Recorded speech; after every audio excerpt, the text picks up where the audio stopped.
Bonjour à toutes et à tous, bienvenue dans le premier webinaire des chambres d'agriculture de Bretagne. Donc Emmanuel Tadier, service communication presse pour les chambres d'agriculture de Bretagne. Donc pour cette première conférence web, nous avons fait le choix de vous apporter un éclairage sur les mesures économiques mises en œuvre par le gouvernement pour pallier aux impacts de la Covid-19 dans les exploitations agricoles. Tout au long de cette émission, nous vous proposons de poser vos questions auxquelles nous répondrons par l'intermédiaire du chat à gauche de votre écran. À mes côtés, Véronique. Bonjour Véronique, qui est juriste à la Chambre d'agriculture de Bretagne, spécialiste de ces questions économiques et juridiques. Donc Véronique, le gouvernement a mis en place une série de mesures au nombre de 8. Voilà. Pour démarrer notre émission, quelles sont ces mesures assez brièvement? Bonjour à tous et à toutes. Donc moi, je vous propose effectivement de vous passer une petite diapo pour vous présenter les différentes mesures. Tout d'abord, il y a le fonds de solidarité qui se compose en 2 volets. Donc l'aide de l'État de jusqu'à 1 500 € et l'aide complémentaire de la région. Ensuite, le prêt garanti par l'État, qui est un prêt de soutien de trésorerie. Le fonds de résistance région BZH Bretagne, donc qui est aussi un prêt de trésorerie.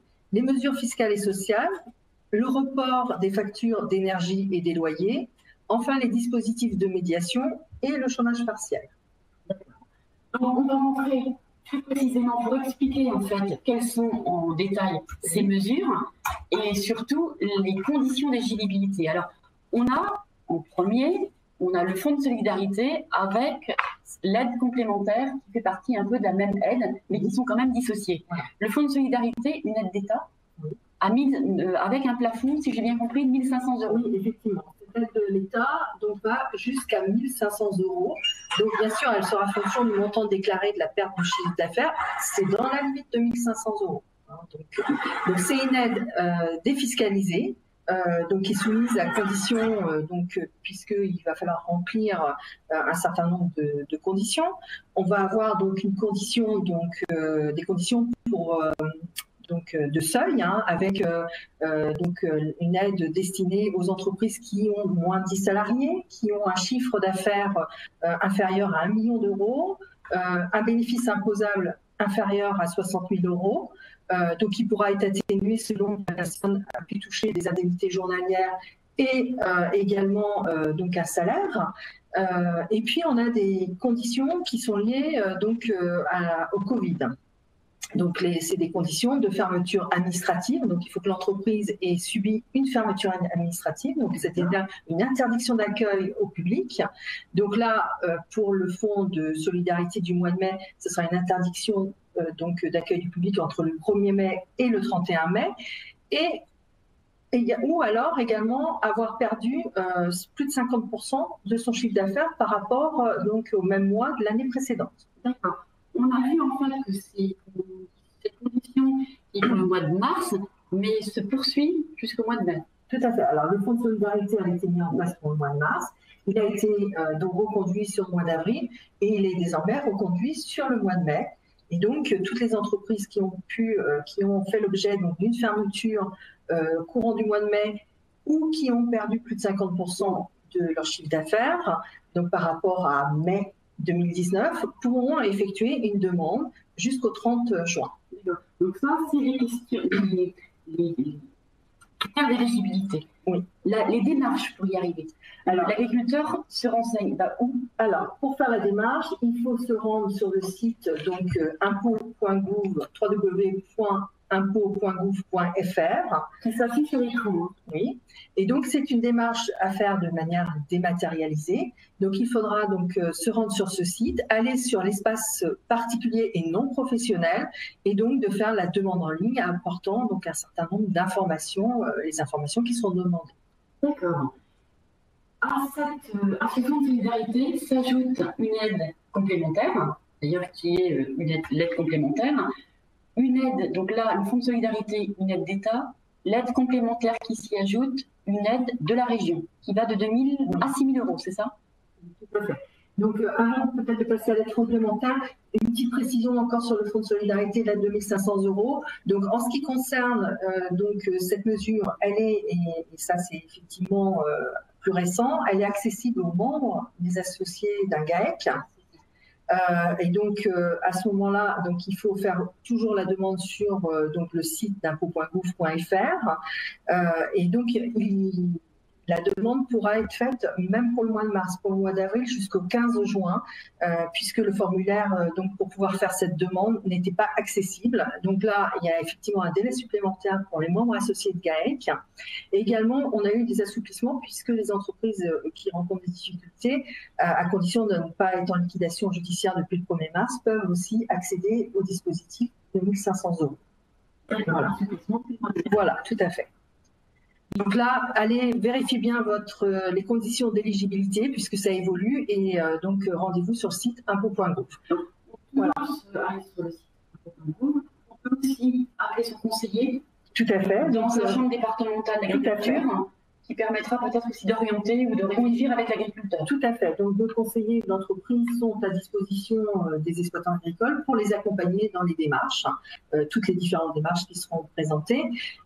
Et donc, on a aussi pour le chômage partiel, pour les employeurs, aussi un conseiller spécialisé en ressources humaines qui pourra aussi répondre aux questions. Voilà, donc n'hésitez pas, en tout cas, si vous avez une question, si vous avez un doute ou vous renseignez, d'aller vers les conseillers de la Chambre d'agriculture et de toute façon, on vous orientera vers la personne, la bonne personne. Et donc, les contacts seront précisés à la fin du webinaire. Tout à fait. On le rappellera tout au long de l'émission et puis en fin d'émission, on rappellera aussi où on retrouvera toutes les coordonnées utiles pour les agriculteurs. On était à l'aide complémentaire. Voilà. L'aide complémentaire, elle varie de 2 à 6 000 €. C'est fonction de la taille de l'entreprise, fonction du chiffre d'affaires. Donc, pour les plus petites entreprises, ça sera environ 2 000 €. Et donc là, cette aide complémentaire de la région est destinée aux entreprises les plus en difficulté. Donc déjà, au niveau des conditions d'éligibilité, il faudra donc déjà être éligible au fonds de solidarité de 1 500 €. Donc ça, c'est la première condition. Il faut également avoir un salarié en CDD ou en CDI. Et donc, on a un assouplissement pour le mois de mai, puisque c'est aussi accessible désormais aux entreprises qui ont fait l'objet d'une fermeture entre le 1er mars et le 11 mai. Et qui ont un chiffre d'affaires inférieur à supérieur ou égal à 8 000 €. Et donc, elles doivent justifier qu'elles sont en difficulté, si elles n'ont pas pu, par exemple, honorer leur facture depuis plus de 30 jours. Et également d'avoir eu un refus de prêt de trésorerie qu'on va voir dans la mesure suivante. Voilà, tout à fait. Et donc là aussi, il faudra constituer un dossier en ligne sur le site www.bretagne.bzh. Et donc là, cette demande, elle est à faire avant le 15 juillet. C'est une date qui a été décalée, puisque le fonds de solidarité a été renouvelé. Donc, cette date a été décalée. Voilà. Au fur et à mesure, ça décale. Donc, je vous invite à rester attentif et vigilant à toutes les informations nouvelles qu'il peut y avoir sur ces différents types d'aides, puisque il y a des assouplissements et il y a aussi des changements au niveau des dates. Voilà. Donc, cette aide de la région, qui est l'aide complémentaire, un principe de base, être éligible au fonds de solidarité. Tout à fait. Voilà. Donc, je vous rappelle, n'hésitez pas à poser vos questions. On fait des questions sur le chat qui est à votre disposition sur la gauche de l'écran. De toute façon, toutes les questions qui seront posées, on apportera des réponses, soit pendant cette émission, soit par le biais de notre site internet, ou par le biais d'un mail qu'on vous enverra. Troisième mesure, ce qu'on appelle le PGE, le prêt garanti par l'État. Voilà. Alors là, c'est un prêt de soutien de trésorerie qui est accessible auprès des conseillers habituels qu'on a au niveau de sa banque. Donc là, en prenant contact avec lui, on peut accéder à un prêt de soutien de trésorerie qui peut être accordé dans la limite de 25% maximum du chiffre d'affaires. Et donc qui permettra effectivement de bénéficier d'un apport de trésorerie qui sera remboursable au terme d'un délai d'1 an. Et donc ces prêts, pour être garantis par l'État, nécessitent également d'avoir une clause qui permet de rééchelonner cette avance de trésorerie sur une durée de 1 à 5 ans. Ça, c'est l'agriculteur qui fait la démarche auprès de son organisme bancaire. Ouais. Donc, il doit contacter son conseiller bancaire habituel pour pouvoir vérifier qu'il est éligible à ce prêt garanti par l'État, qui est garanti à hauteur de 90%, et donc il n'y aura pas d'autres garanties demandées par la banque, à part celle de l'État. En ce qui concerne aussi au niveau des banques, il faut savoir qu'ils ont mis aussi en place des mesures de rééchelonnement des prêts long moyen terme en cours. Et donc là aussi, il faut examiner avec son conseiller cette possibilité de reporter de 6 mois les échéances donc, des prêts en cours. À quoi peut s'ajouter le fonds de résistance, qui est une aide de la région. Alors là aussi, c'est une aide de la région donc, qui a été mise en ligne donc, depuis mi-mai, et donc qui est là aussi un prêt de soutien de trésorerie avec un différé de 18 mois et qui porte sur 36 mois. Ce prêt de soutien de trésorerie est réservé aux entreprises les plus en difficulté. Donc, il y a un certain nombre de conditions d'éligibilité sur donc, ce fonds de résistance.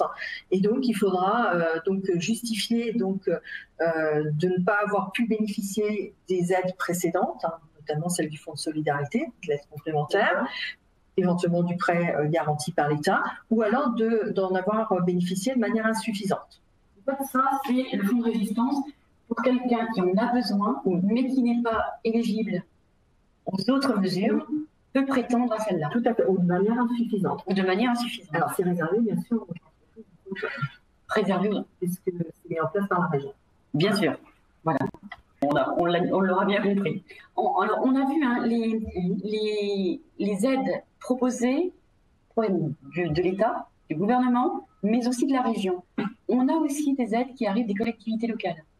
Alors ça, effectivement, ça commence à venir. Il y a effectivement des collectivités qui examinent donc la possibilité de mettre en œuvre d'autres soutiens, mais pour l'instant, nous n'avons pas de toutes les précisions donc, utiles, et puis ça sera en fonction des territoires. Hein, voilà. On invite les agriculteurs à se renseigner auprès de leur collectivité pour peut-être en rajouter une petite couche en allant voir sa collectivité. Voilà. Alors justement, j'en profite pour ajouter, s'agissant du fonds de résistance, donc il est quand même cofinancé par donc, la région, les départements bretons, les collectivités, les intercommunalités, l'association des communes et la banque des territoires. D'accord, donc c'est une aide de la région, mais avec le soutien entre guillemets des collectivités. On a bien fait de le rappeler. En fait. Oui, voilà, tout à fait. On a une 5e mesure qui est le report des charges fiscales et sociales. Alors ça, j'imagine que ça va intéresser nos auditeurs. Oui. Alors tout d'abord, au niveau des impôts, il y a eu un report donc, de la déclaration des revenus au 30 juin, et il y a aussi le report d'impôts directs. Pour toute demande particulière, il faut s'adresser donc aux impôts, à la direction des impôts des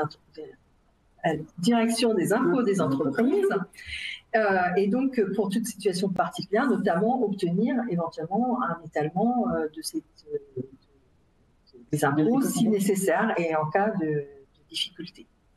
Et également, au niveau de la MSA, il y a aussi un report des cotisations de la MSA. Alors, pour ceux qui étaient mensualisés, ce report a été mis en place automatiquement. Mais donc là, pour l'instant, il s'agit uniquement d'un report.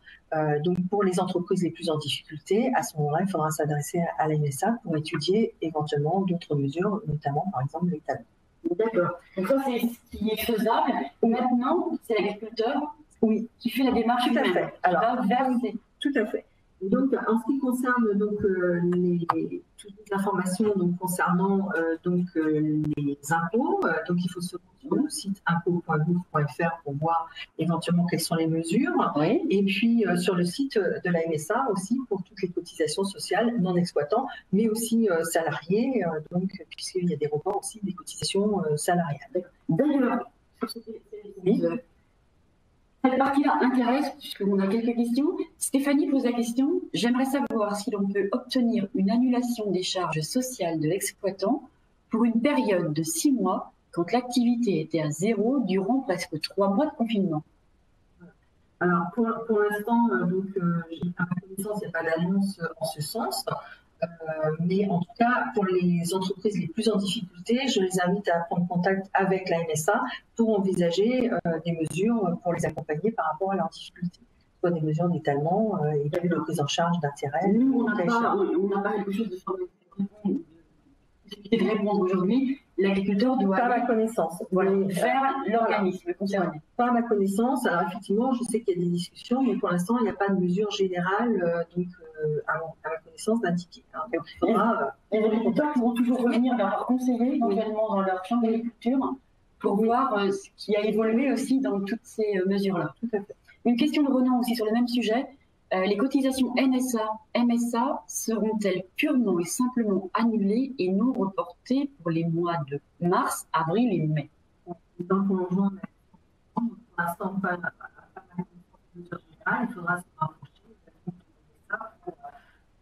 en fonction de sa situation, quelles mesures complémentaires pourraient être mises en place. J'ai compris aussi que des mesures ont été prises pour les employeurs de main-d'œuvre. Alors, tout à fait. Donc là, il y a les mesures de chômage partiel, donc avec des reports de cotisations salariales, et en même temps aussi un dispositif de chômage partiel, qui est accessible aux employeurs. D'accord. Et donc pour ces questions-là, nous avons une conseillère spécialisée en ressources humaines qui peut répondre à toutes les interrogations, et on vous communiquera également ses coordonnées en fin de ce webinaire. Voilà, à la fin de ce webinaire, et autrement, vous retrouverez ça aussi sur notre site web des Chambres d'agriculture de Bretagne.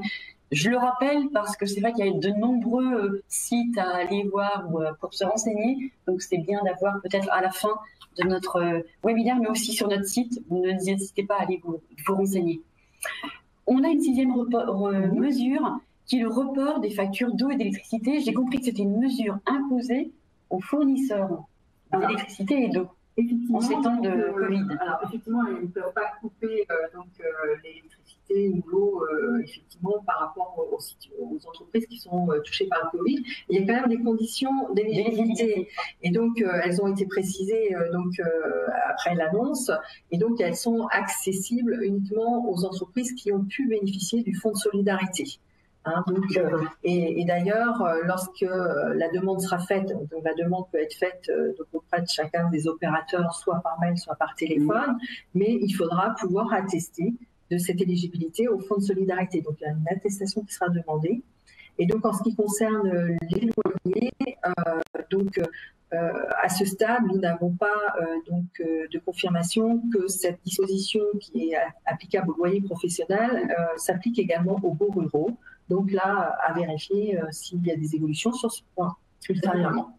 On a bien compris que c'était vraiment pour les plus fragilisés aussi, toutes ces mesures-là. Oui. Si on comprend bien, toutes ces mesures, tu vas me dire si j'ai bien compris, concernent davantage des agriculteurs qui ont dû arrêter ou stopper ou voire diminuer leur chiffre d'affaires, c'est-à-dire plutôt des agriculteurs qui pratiquent les circuits courts, la vente directe ou l'accueil à la ferme, ou peut-être d'autres, plus que des agriculteurs dans les filières longues. Je me trompe ou c'est ça? Alors, dans les premiers, effectivement, nous avons eu essentiellement des exploitants concernés par la vente directe, avec l'interdiction du marché qui est avec après une dérogation qui la fermeture peut-être des magasins à la ferme. Voilà. Et puis aussi beaucoup le secteur de l'horticulture, voilà. La pisciculture, également, des autres. Ils vont la vendre chez eux, voilà. En fait. Mais aussi, on a aussi sur d'autres secteurs des impacts. Alors l'impact, il est à des degrés divers et variables selon les situations. Donc en fait, c'est difficile d'en faire une généralité, mais effectivement, c'est souvent ces secteurs-là qui nous ont davantage questionnés. D'accord. Donc probablement les questions qu'on a eues le plus souvent venaient de ce profil d'agriculteur, mais ça n'empêche pas tous les agriculteurs de revenir vers nous et de se renseigner s'ils peuvent être éligibles à l'une ou l'autre de ces conditions, de ces mesures. La septième, dans les mesures que l'on a, il nous en reste deux, on a des mesures de médiation de crédit. Oui. Alors, effectivement, dans un premier temps, il y a le médiateur du crédit, qui peut être saisi sur le site de la Banque de France. C'est une démarche qui est gratuite et confidentielle et assez rapide. qui permet donc de demander l'intervention de ce professionnel pour résoudre un problème avec qui pourrait donc se poser, par exemple, dans la mise en place d'un prêt de soutien de trésorerie, donc avec sa banque, mais aussi qui peut intervenir pour tout autre problème lié à des opérations de crédit, dénonciation d'un concours ou autre. Donc, alors, le médiateur, il faut le saisir sur le site de la Banque de France. Donc, il y a un dossier à constituer. Et là, on donnera aussi un lien pour y aller. Tout à fait. Et donc, si on éprouve une difficulté pour la mise en place, donc notamment de ces mesures de prêt, on pourra saisir le médiateur. D'accord. L'agriculteur fait la démarche lui-même. Oui, en ligne. On a aussi le médiateur des entreprises. Oui. Alors, il y a aussi donc le médiateur des entreprises qui donc peut intervenir en cas de litige avec un fournisseur ou un client sur donc l'application d'un contrat et dans le contexte qu'on connaît de crise sanitaire. Et donc, il peut aussi intervenir pour faciliter donc les démarches par rapport aux différentes mesures qui ont été mises en place. D'accord. Et donc, là aussi, il faut le saisir en ligne. Et donc, on vous communiquera l'adresse. Donc, il s'agit de se rendre sur le site de bercy.gouv pour pouvoir saisir le médiateur des entreprises. C'est aussi une démarche gratuite et confidentielle.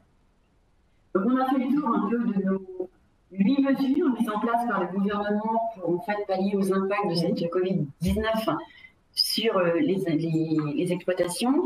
Voilà, je vous invite, donc, on arrive au terme de ce webinaire.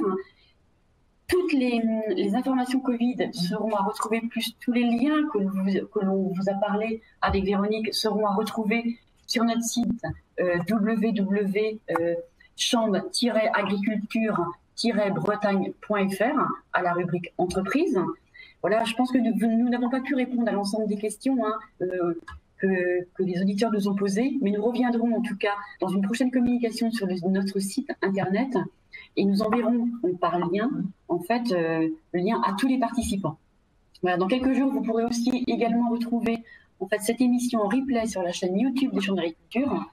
Voilà, en attendant, il est tout à fait possible de contacter les conseillers de chaque département, en tout cas dans le département dans lequel vous habitez, à la Chambre d'Agriculture. Peut-être que vous le voyez encore, les numéros de téléphone et les noms s'affichent à l'écran, mais sinon, n'hésitez pas à nous rejoindre sur notre site où vous aurez toutes les informations. Voilà, pour ma part, je tiens à vous remercier de votre participation. Je remercie Véronique d'avoir répondu, de nous avoir un petit peu éclairé sur toutes ces mesures et d'avoir répondu à quelques questions. Et moi, je vous remercie. Je vous dis à bientôt pour un prochain thème qui vous concerne.